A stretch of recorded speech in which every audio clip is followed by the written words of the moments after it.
Thank you guys for coming back to another live broadcast of Cobra TV, and it is amazing to see you guys here. It means so much to me.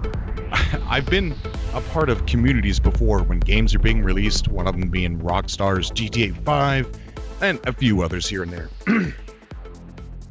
But I've never, ever been a part of a community for a game that's been, I don't know, it's so weird, so strong, so woven together. I have no idea. But it just, I can't explain it. I'm pretty sure that you guys feel the same way and see the closeness that we guys have with each other. It's just amazing. It's amazing to see it. And that's something else too.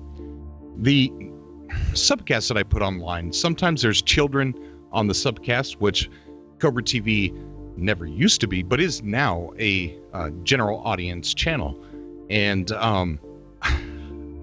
sometimes I get a little bit of pushback when I have kids on the channel.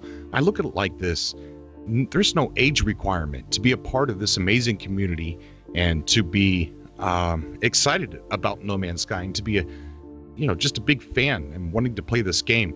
No Man's Sky has grabbed the attention of a variety of different people, and some of those people range from 10 to almost 60 years old. There are people that I talk to that are pushing 60 that plan on playing this game, and some of them either are retired gamers or some of them are never have been gamers, but they've heard about this game and it's been something that they've always wanted to do their whole life, is to be able to just somehow travel the universe, whether it be in real life or some kind of weird fantasy type way. And No Man's Sky offers that. It offers that experience for people. So it does a wide variety of different people from all ages, all walks of life. So I don't want to put age restrictions on the subcast. I think everybody should be able to join. If there happens to be a guest that you don't like what they're saying, or maybe they're just too young, I don't know why, but you can skip past them, or just not listen to the subcast. I enjoy the subcast. It is my most favorite thing to do on Cobra TV, and I'm so happy that I have an audience that I can actually do that with. Be able to talk to excited No Man's Sky fans, just open up the line and have people, strangers, come on and us actually have a conversation where we share such a huge passion for something that we want to do, a game that we want to play. And I think it's amazing. Everybody's posting their ages. It's so awesome. You guys rock. You guys mean a lot to me. You have no idea. Okay, so what we're going to do is we're going to talk about a few things. But guys, No Man's Sky, it's almost here. The only thing that is standing between you and No Man's Sky is 1 month on the calendar. That's it. That is it. Next month is May. May's the only thing standing in our way until June. I mean, that's just a simple way to look at it. It makes it sound better. Of course, it's a lot longer than that, but May's the only thing standing between us and No Man's Sky. And the other thing that I want to talk about is that it's an adventure game. The fact that we're all trying to journey to the center, and surviving, building our suits up and crafting things that we need to get there, the dangers, the aliens, the factions that we're going to have to come across. There's no game. The games out there call themselves adventure games, but there's no game yet. There's no game out there that really holds the adventure game genre title as much as No Man's Sky does. So we're going to take a couple callers here, go over to Skype. And since we're on the topic of community, Cobra TV, we used to put No Man's Sky fan art at the end of the videos, but here lately, a lot of people haven't been sending in a lot of No Man's Sky fan art. And it can even be a painting that you did 5 years ago of a landscape or planetary system or planet or something, anything, even if it reminds me of No Man's Sky, and you did it so long ago. I would love to showcase that at the end of the videos. Ways that you can send that to me are through adding me on Facebook, which is in the link down below. There's a link down below, or adding me on Twitter and send it to me that way. And I would love to put your stuff on here and love to give you credit for it. And as I said before, when the game comes out, of course, I'm going to be doing recording my journey as I go to the center and so much more. But I also want to showcase your channels too. Everybody's going to be uploading, and once or twice a month, I would like to showcase your discoveries. Send in like small 5 to 15 second clips or whatever, and I'll put them in a video spotlighting everybody and linking your channel down below. But I want to take a look at, there's a member of our community who made a spaceship from No Man's Sky out of Legos, and it looks like it literally came from the game. It's just truly amazing, and I hope to get this guy, whose name is Sean, on the show here so we could talk a little bit more about how he made it. Maybe he's got a couple of blueprints and can tell us exactly how to craft this. See what I did there? But it's an amazing piece of artwork. And there's another member of our community named Chris. He's got a couple that I think he's pretty much hand built, from scraps, and made some pretty cool No Man's Sky ships as well. I thought I'd share that with you guys. I think it's pretty cool. But definitely send in your No Man's Sky fan art for sure. Add me on Facebook or Twitter, or add me on ExploreNMS.com. Love to see your stuff. There's actually a place on ExploreNMS.com for you to post all of your fan art, and there's a place at ExploreNMS.com where you could advertise your YouTube channels as well. So once your gameplays start going up, there's a place for you guys to upload all of your videos. And right now, I think we got like 2,400 plus members. So that's a pretty big audience for you guys once you're uploading onto YouTube, for everyone to see all of your discoveries and stuff. And plus, everybody over there at ExploreNMS is so awesome, so cool. It's a great community. And there's also a part where you can post your written prologue story of your character. It's really cool. Just thought I'd share that stuff with you. Humans. So I don't know if we're live yet. Are we live again? We'll find out when they respond to whether or somebody's not we're talking live. about flat earthers. So yeah, I think we're live. Okay, good. Aw. Let's drop that now. Yeah, no more. When you repost this on YouTube, make sure you cut some of that out. Oh, I will. Yeah, edit that right out. Yes, of course. No, I love Emily's in this one. Yeah, right. I wanted to put that in, but I didn't. I love Emily's. I don't understand that one. It's One okay. of my subscribers was at the very end. He just shouted out, "I love Emily." Oh. It's pretty funny. It's really It's like funny. a little Cobra community meme. Yeah. What do you guys think about the galactic map and all the different colored stars and stuff so in there? Amazing. I thought it was really vibrant. Just awesome to look at. You could probably sit there for like at least half an hour just staring at it.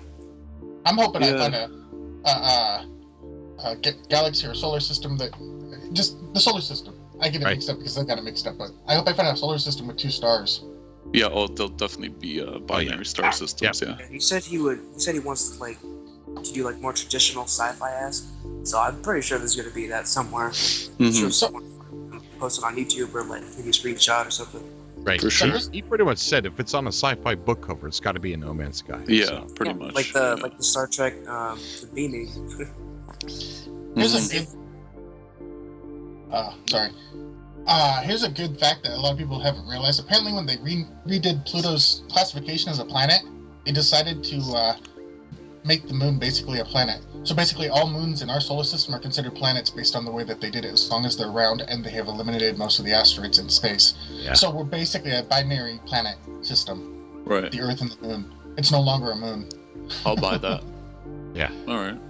which is just an interesting fact. And so when it says 2 planets, it should technically also include whether or not those planets have moons and if those moons are planets, as in round.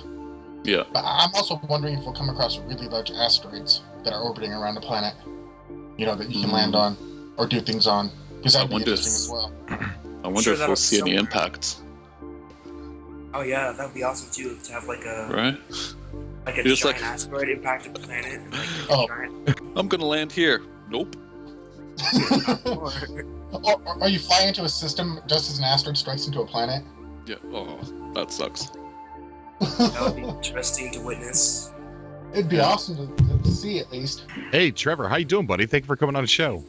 Good, thanks. How are you? Pretty good, pretty good. What did you think of the new gameplay? I thought it was awesome. We got to see a lot of new stuff. Yes, definitely. A lot of stuff that we've been reading about, just hadn't seen. Yeah, I thought it was cool to see like the binoculars. Yes, Something we haven't that seen was in the show really, yet. really cool. Yeah. Yeah, and how you could scan like factories and stuff in the distance. Yes, and then it's also a way that you could set waypoints too. And Hey, the, how you doing, bro? the How you doing, Matthew? Hello. Thank you for coming on the show. Oh, I'm back. All right, how you doing, buddy? Okay, That so was kind of weird. yes, definitely. What did you think of the gameplay? What was your favorite part? Oh, dude. Okay, so basically, I really liked how they finally showed us some motion, like some actually like how the Corvax entity works. I was like, holy crap! I was crapping my pants when I first saw that. Yeah, definitely. It kind of worked out how Skyrim kind of works. At the same time, the Destiny movement features as well, how you move your cursor and stuff. I really liked it, every single second of it. It was all just nutrition to my mind. I love that. Yeah, nutrition to my mind. Love that. And you're right. But I wonder if we're going to be able to see the Corvax out walking around on some of the planets. That's not the impression it seemed like they were giving us. It basically sounded like they'd either be on the space station, if Right. you ran into intelligent life, or they'd Yeah. be in the buildings. But they Hey, never Matt. leave the Yeah. buildings. That's a shame. That'd Oh, be kind yeah. of cool to see them out and about. Because it's no different than how they probably won't be exiting ships. So if you see something exit a ship, it's probably a player. Hmm. Yeah, and about that space station, yeah, I really like how the interior is looking. I want to explore more of that too, because space stations, the interiors look awesome. Yeah, they do. They really do. I kind of hope that they'll have different kinds of space stations depending on what race actually controls the area. So there's more to explore in that regard as well.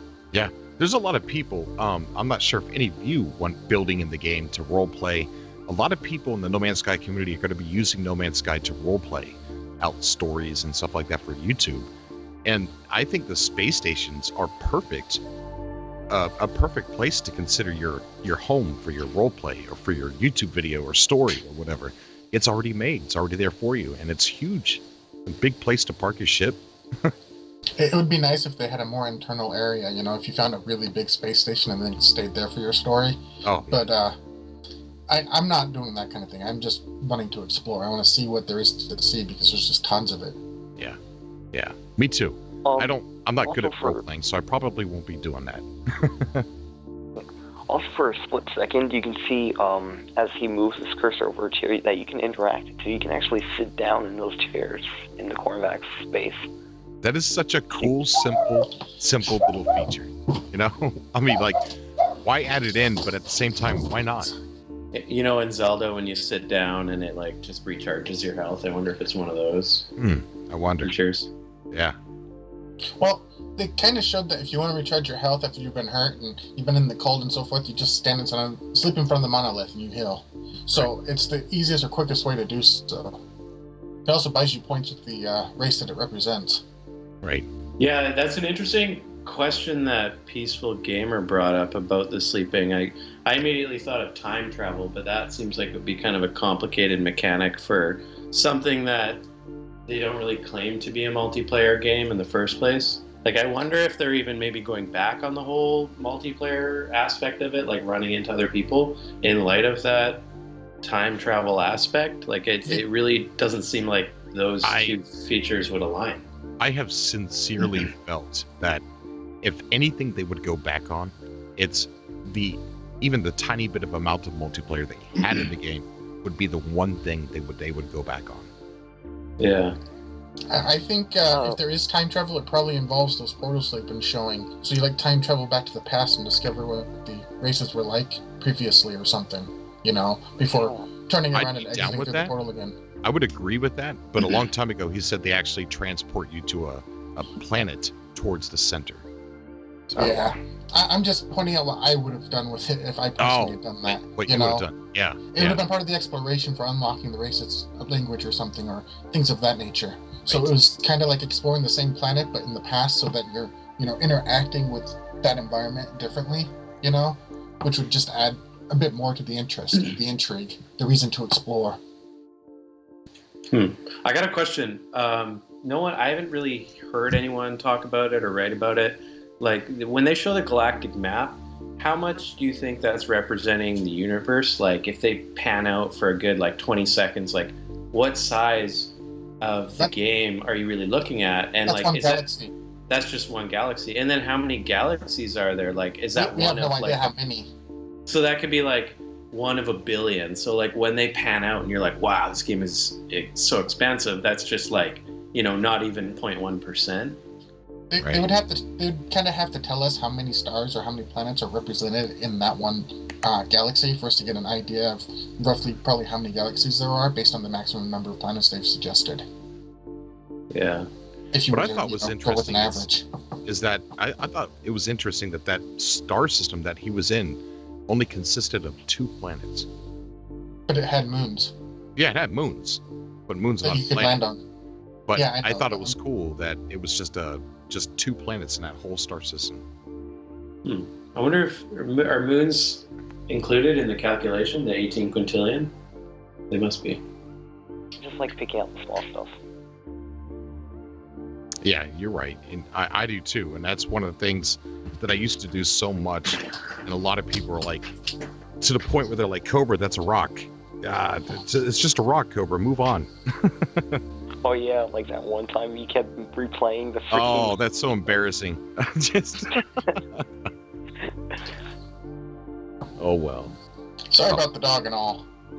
It's all right, dude. Oh man. I thought it was kind of funny. Just imagine hearing a dog in the game. Dude, that'd be so much fun. Just hear something close to a hyena or something. Everybody. That is one of the things I find brilliant about the game, though, is the voice boxes. They actually generate them at random to every animal and creature. There's so many dog faces in the chat. Yeah, they're loving on the dog barking at another dog. All right, so does anybody have anything else you want to say before we end the show? I just can't wait for the game to come out, truly. Man, just can't wait. I really can't. Yeah. Just got 7 weeks until school's out, and then 2 weeks, I think, afterwards. Yes, definitely. Oh, I like how each time they show the gun or they show a new video, the gun changes, but in such a way that it makes you wonder about a number of things. And one of the things we haven't talked about was how he ended up with his ship again, after he blew up. Yeah, Dude, I think that is just for the play build. It could be that he bought insurance on it or something. Oh, you know what? That's something I didn't even think about. Or I'm wondering about with the pre-ordered ship. If every time you lose your ship, if you at least get your pre-order ship back, so it becomes your default ship. That's a possibility. Do you know if you can actually not use the code at the start and then use it later? For PlayStation, for PS4, I know that you have a choice because they're codes that you have to redeem. Yeah. But for Steam, I'm not sure. Yeah, because I definitely don't want to use it at the start of the game. Right. I want to experience it the way that they've developed it. But after a while, then it doesn't matter. Once you've gotten out of the solar system, it doesn't matter. Yeah. I don't know. Having that in my possession, I don't want to use it. But when I start the game up, I might use it. I don't know. It's like the dark side. It's going to taunt you. It's going to taint you. I'm also hoping that at some point, if you need to, you can always go back to it, because it's part of the free stuff, Right, yeah. The same with the starting gun, if you ever just want to go back to it and upgrade it differently, it would be nice if that was an option that was just always there. Even if you have to just buy it back from the shop, and it's one of the cheapest things for you to buy, but you feel like going back to your ship, because you got tired of the one you're on. Yeah, definitely. I kind of like the new look of that multi-tool that he's got. Every multi-tool is going to look different, but that one looks kind of cool, actually. Because the old one that he was using, the old trailers, just looked kind of lame and default. And then that one looks pretty cool. I can't wait to have my own multi-tool that looks better than that one, or something dumber than that. Yeah. I think it looked cool, but it was kind of blocky. The one in the new footage? Yeah. It was kind of blocky. was, you know, it had more of a lot of like squares put together, you know, to make it up kind of, compared to the Rizzo that was kind of rounded. Oh, I see what you're saying. Yeah. I'm also hoping that as you upgrade your weapon, it happens to have things added to it, you know, so you are actually modifying and it looks different physically, rather than just being a internal modification that you switch to or something, you know. Yeah. Yeah, I think that he kind of implied that in one of the interviews. Someone asked him, "Can you change the look of your multi-tool?" And he said, "Yeah," like, or they said, "Can you custom it?" And he said, "Yeah, kind of. Like you can change it." I think it's through like add-ons that you can really modify the look of it. Are you talking about the 70 questions interview where they asked you to customize your character? Because that's what he was asked, and he said, "Okay, kind of." Yeah. Okay. Maybe that was it then. I was kind of upset that guy wasted a number of questions personally. It was smart. He's a con artist. You know, he's asking them the stupidest questions, and then, are there black holes? Yes. You know what I mean? Like, then he asked a stupid question, and then he'd say, "Can you play with your friends?" Yes. You know what I mean? Like, he was a con artist. It's a way to get information on, sneaking the silly questions in and then popping them with a good question. I think the biggest thing that he got from him, though, was, is there a reason for us to get to the center? And is that reason to play with our friends? I think that's the question he asked. No, that was in the interview, a written interview. He said, at the end of the written interview, he said, "Will you want your friends with you at the center?" And Sean Murray said, without giving too much away, yes. But a lot has changed about the game. And like somebody here just said, I wonder if they're going back on the multiplayer aspect, which there wasn't a whole big multiplayer to begin with. But even on the simplest level, accidentally running into somebody, would they go back on it? Maybe. I mean, they've gone back on several things like calling your ship, but they did add a kind of calling your ship. So if you go too far away from it, you could go to one of those little ports on the planet, and you're able to use that kiosk and have your ship come to that landing pad. Yeah, I think they handled that really well, because Sean said that they removed that feature because it got ridiculous. People would walk 5 feet, call her ship, walk 5 feet, call her ship. So now you have that feature, but it's a bit of a challenge. You have to have the resources to be able to call it. Right. I think if they made it so that you could call your ship, but you had to be a significant distance from your ship to actually have to do it, like say 2 miles or 3 miles or something, right? Mm-hmm. In actual physical distance, and you've completely lost where your ship was physically. Right. But the way that they've done it is interesting, because you have to find a location before you can just arbitrarily call it. It's more of a challenge. It's more of that kind of survival aspect where, okay, I need to find somewhere to hide or whatever, regain my health, and then do I have the resources to call it? It gives it more of a challenge. Doodle Fart in the chat here says that he needs to crap so bad, but he said, "I can't stop watching Cobra, so please end it so I can poop." Paraphrasing, but that's what he meant. Guys, I thank you so much for going on Cobra TV. It's been a pleasure. Thank you. All right, thank you. Be well. All right, guys, have a good night. You too. Bye. Hello, thank you for coming on Cobra TV. How are you? I'm good. That's good to hear. Good to hear. So, what brings you on? Well, I really like this game. I'm super excited for it and stuff like that. All right, that's cool. Were you listening to the Twitch chat or Twitch? Yeah, I usually tune into your streams. Oh, thank you so much. Did you pre-order? Yeah, I pre-ordered. I pre-ordered the limited edition for PS4, and I want the Explorers edition for the PC. Oh, I want it too. I just don't know if the price, the $150 just because of the ship, Yeah, it just seems a bit much. So, since you got the codes, the PSN codes, the DLC, the ship, the extra units, are you going to be using those? I've kind of debated with myself if I'm gonna use those. I don't really think I want to, because of I want to kind of start from scratch and see what happens from there. Okay, so when you get in a bind, you might use it then? Yeah, probably. Yeah, see, that's how I was kind of thinking to myself, I don't plan on using it, but what if what if I need it? You know. Yeah. So Take I the don't. easy way out. I want to give them away, but I'm not sure if I'm going to do that just yet. Yeah. Also, I've never had like a game that comes in a steel bookcase. Right. I haven't either, really. I've never bought one. So what do you plan on doing when the game first starts? The last caller we had said he's going to stay on his planet for 3 whole days without breaking the atmosphere. Oh, that's pretty interesting. But I think when I first get it, I'm kind of just gonna explore for a little while and like the star system it starts you out in.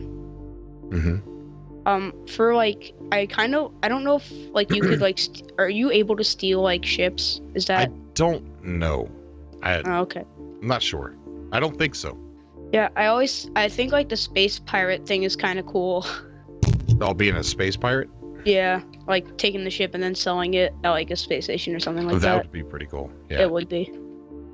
He mentioned stealing ships, that they've been talking back and forth about, but he doesn't want it to become a game about stealing ships. Yeah.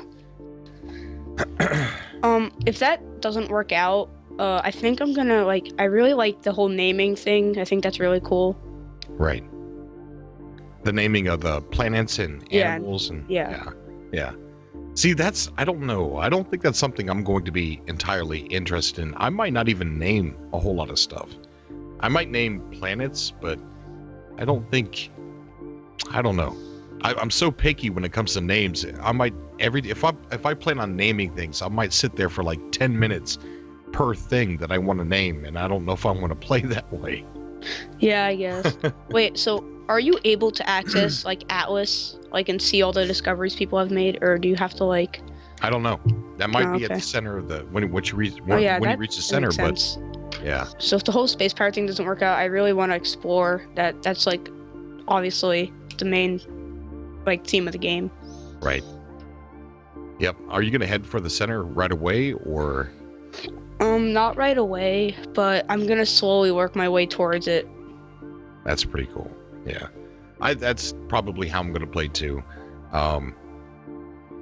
There's gonna be one person out there that they can literally say, I was the first human to the center. Yeah, that'd be a pretty cool thing to talk about to your friends. Yeah, it'd be pretty cool if you could say you were the first one. Since it's the same location that all of us are trying to get to who purchased the game, and you being that guy that made it there first. Yeah. But I think it's going to be harder for somebody like me to get to the center because I'm going to be so sidetracked. So do you think that's as soon as someone buys the game, they're going to head straight for the center? I think somebody will. Yeah. Yeah, probably. Yeah, there's going to be somebody that's going to stay up night and day and just do the bare minimum, not get sidetracked for anything, and that person's going to get there first. See, I don't know how they probably just want to say that they got to the center first, but I don't see myself taking that route because I like the whole exploring thing and seeing all the planets, stuff like that. Right. Yeah, I'm probably going to be one of the last ones to get there. Yeah, okay. I imagine myself being, I want to every time I go to a new planet, I want it to be closer to the center, move upwards more. Right. Yeah. Yeah. And if you look on some of the you're looking at the galactic map, it looks like sometimes you got to go back a planet just to go forward, because the ones that are in front of you to go towards the center even further might be too far away, so you might have to jump to another planet that's actually in the opposite direction. But when I heard that you had to have fuel to go places, I thought it meant to go to anywhere, but then I realized it was for the hyperdrive, and that made sense. I don't really know why I brought that up just now. Yeah. Somebody said, I listened to an interview with Sean Murray, and he said currently you could scoop up creatures on the front of your ship and take them into space if you try hard enough. But I hope they fix that. I hope, but they might fix that before release, and he says, I hope they don't. Wait, keep going. No, it's a glitch. I remember him talking about it. But that brings up another topic about glitches in No Man's Sky.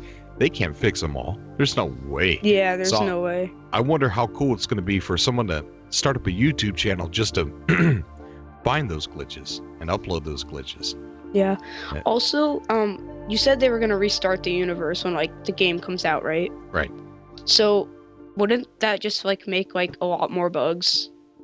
No, because it's still following a path. Oh, right. What's really interesting is if you look at the older footage. Now, one of the things Sean Murray said is everybody's got the game on their laptops, a different universe. And Yeah. Sean Murray, he's got the master one. Well, if you look back a long time ago, I made a video about different biomes on the planets because Solith Prime had a cold area and it was also hot and desert-like.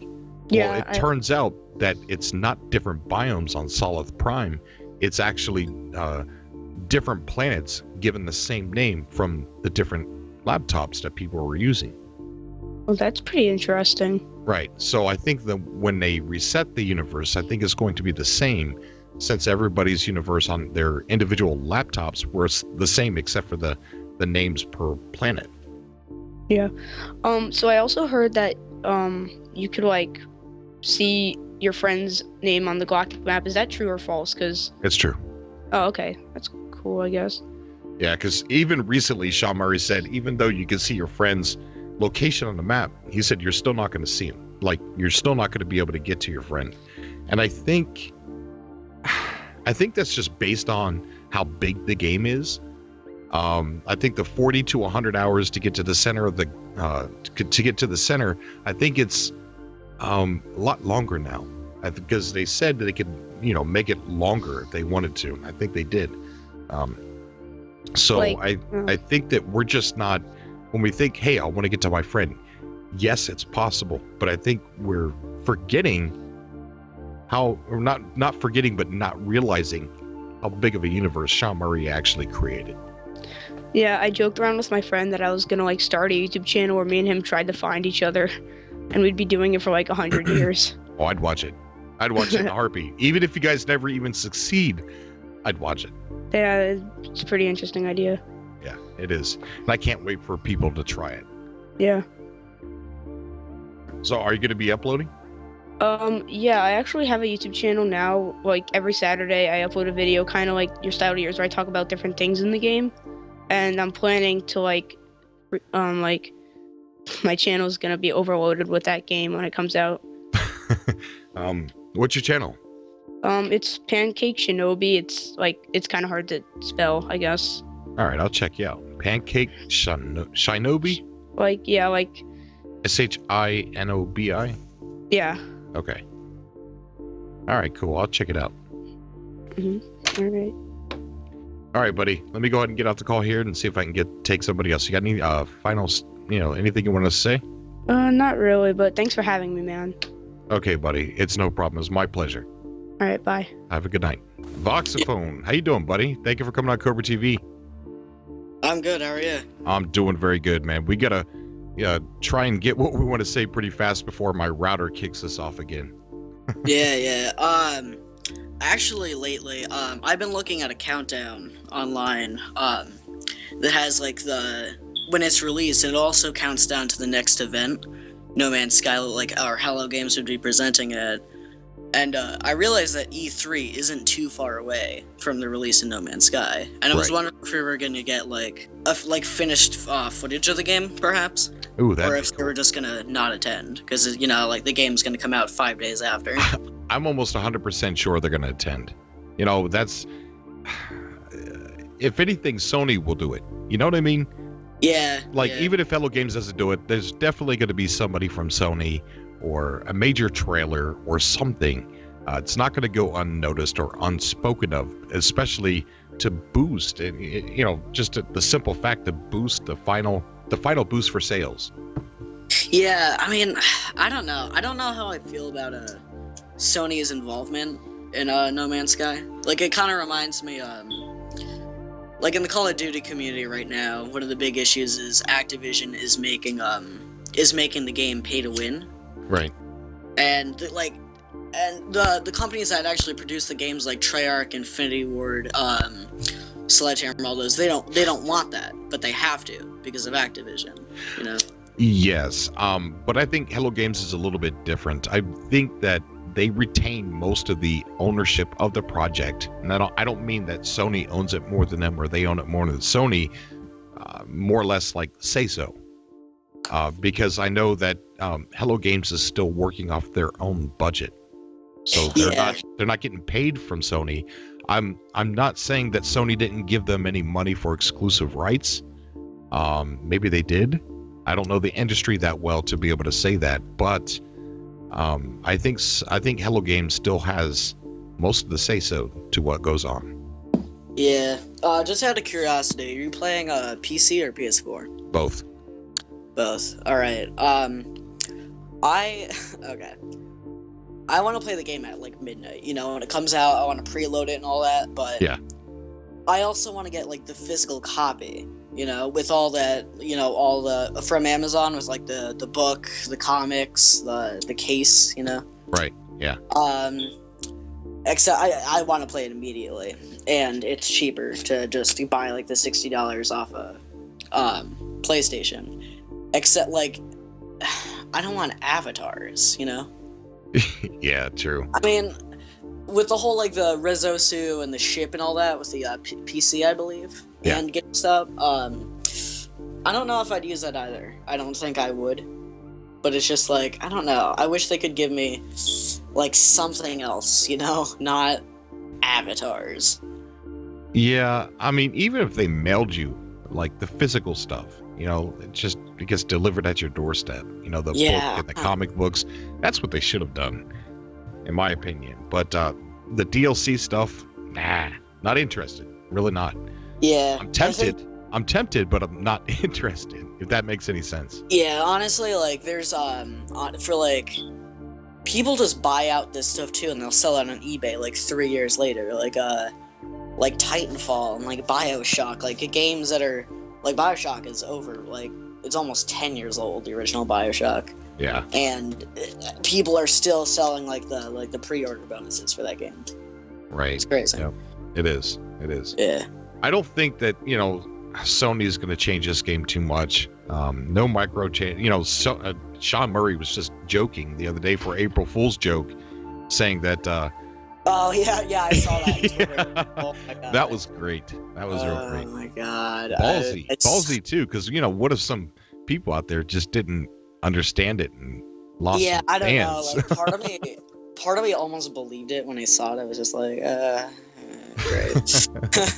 Great. I've been waiting. Oh, my God. I remember watching the release, like, not the release, but the, just... the announcement for this at VGX, like 2014, 2013, I believe. Yeah. Like, along with, like, the Division, like, games that are just coming out now. It's, like, it's crazy. Like, to see how far along it's game. It really is, yeah. Yeah. Yeah, I can't wait. Now you got me wanting E3 really bad because... Yeah. I knew they were going to be there, but I wasn't really dwelling on it. Now you got me dwelling on it because of the new finished final trailer. You know. Yeah, like, I mean, I don't think they've... Okay. No, they have, because they have a video on the PlayStation pre-order, but, like, they only have one official trailer out right now, I believe. Like, one official, not, like... Yeah, I see what you're saying. Yeah. IGN. Like, not the stuff, like, you're, like, you put in the background of your channel, like... Right. Yeah, they have an actual official trailer. I've seen things trailers. And like documenting, like showing like the gameplay aspects. Because really, like, I mean, we have like the leaked pictures of the Corvax and like the HUD and all that. But that's like, you know, that's whatever. Right. Not the inventory. But, yeah, the inventory screen. Yeah. Mm-hmm. Which I think is kind of cool. You know, I mean, it since you can't pause the game. You know, it's see-through. You can see around it or whatever. And I think the other inventory screens that we've seen back during the IGN first, I think they still exist. I think that's just when you're out and about and you need to craft an item when you're exploring. I think that's the inventory screen you get then. Yeah, that's cool. I like that. It's it goes along with the whole theme of the game. It does. It really does. Yeah. And I like the fact that you can't pause it. Yeah, I like the consistently. I feel like that would ruin the immersion of the game, you know? Yeah, it would. It kind of, because without it, you know, not being able to pause it just makes it feel like it's a universe that's always going. You can't stop. You can't stop Earth. Yeah, I think Sean Murray was actually talking about how playtesters, like people that would play for like, they would come in and play it for an hour, like from like Polygon and stuff. They would say like, oh, like there's bugs in this game. When I come down from a space station on this planet, and then go straight back up, I'm not at the space station. It's gone. And Sean Murray said like, that's because you're orbiting and rotating. Right. Like, yes. I remember reading that. Yeah. Yeah. And that's going to be so cool. That also makes me wonder. They're going to be like, well, I'm sure they can like cancel this out with the parameters with the whole procedural generation, but will there be planets and stars that will collide into each other and throw planets into each other? And like, I kind of believe that kind of stuff will happen because I've heard that there will be binary star systems, and that's just absolutely crazy. Yeah, I don't know. It would be kind of cool, and they did have the visual effects during the 65 Days of Static when they played concert at the PSX. Oh yeah, it was like the that was like some really weird, vague footage. Yeah, and they had a planet that was crashing into a sun during that footage. It was a big, giant red sun. I made a video about it a long time ago stating that I didn't know if it was gameplay footage or just... I don't know. I feel like that's kind of like I feel like if you covered that now, you would get all like the, oh, Cobra TV is clickbait. Yeah. I mean, back then you were scraping, you had to scrape the barrel. Right. Yes. There was nothing out there, but... Yeah. Like, I don't know. If you covered that now, it'd just be like, okay. It definitely. And that's why I don't talk about it too much, you know? I mean, because I know I forgot the name of the guy. One of my co-hosts, he knows who he is, but there's a website. The guy has his own website, and he does a lot of visual art, and it's really, really amazing. And he did a lot of it for No Man's Sky. He created a lot of the stuff. I think he even created the Atlas that you see on the website. Maybe not the design, but he created the pulsating thing, the animated version. Yeah, the red, like the right, heart. yeah. And he did a lot of work for them for the concert. So that sun and that star, or that star and that planet, I think may have been from him. Yeah. All right, so good show tonight, guys. A lot of great callers, a lot of great feedback. And I thank you guys for coming out to the show there in the Twitch chat and all your dog faces, and someone trying to bring back the uncle, which I don't think we should, but it's been fun, and I love you guys. Thank you so much for coming out. Guys, if you want to message me, and Facebook's the best way to come on and message me. If you did not get on the show tonight, please message me on Facebook, and I will copy your name, put it in a notepad, and make sure that I take you guys next time. All right, guys. Take care. Have a good night.